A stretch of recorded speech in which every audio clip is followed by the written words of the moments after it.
Today is Friday, June 6, 2025. I'm Pastor Michael, and this is Wilderness Wanderings.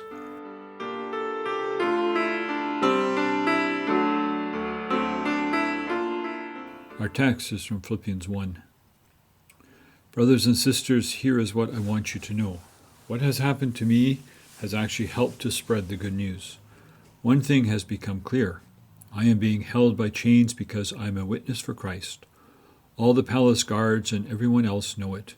And because I am a prisoner, most of the believers have become bolder in the Lord.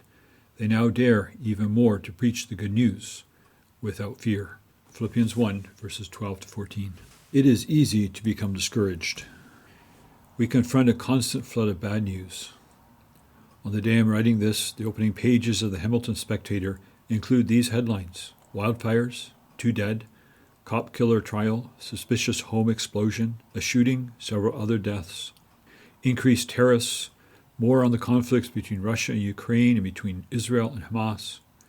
Quickly, our horizon becomes clouded with nothing but bad news. We begin to despair. This is nothing new. The Philippians had their own flow of bad news.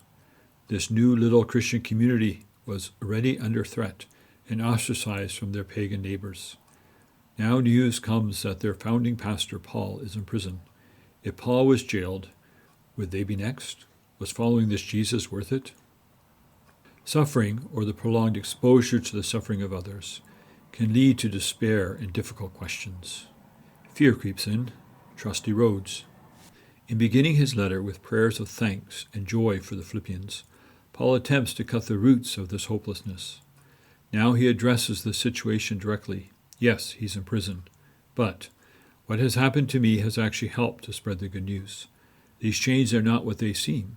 They have become an opportunity for witness, an opportunity to live in the humble, self-giving way of Christ. God is using these chains for good. Others have taken notice.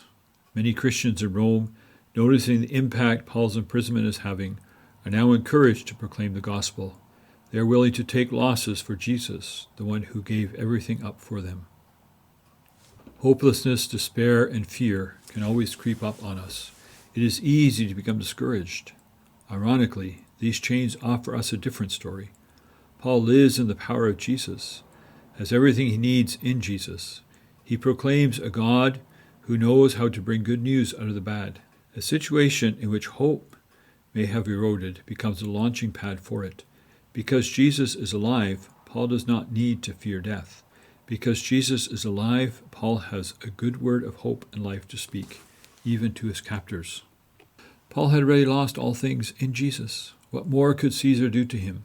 In that situation, Paul was free to live for Jesus with joy and thanks despite his chains. And he brought an uncommon hope to all. This utterly unexpected, countercultural witness to Jesus, in the way of Jesus, is what turned heads and empowered the church. These verses come to us to encourage us.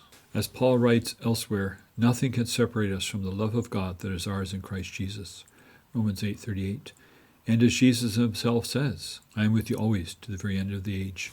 So as with Paul in his chains, let us take heart today and do not be afraid. Jesus is with us, no matter the suffering we face. As you journey on, go with the blessing of God. May the peace of the Lord Christ go with you wherever he may send you. May he guide you through the wilderness, protect you through the storm. May he bring you home rejoicing at the wonders he has shown you. May he bring you home rejoicing once again into our doors.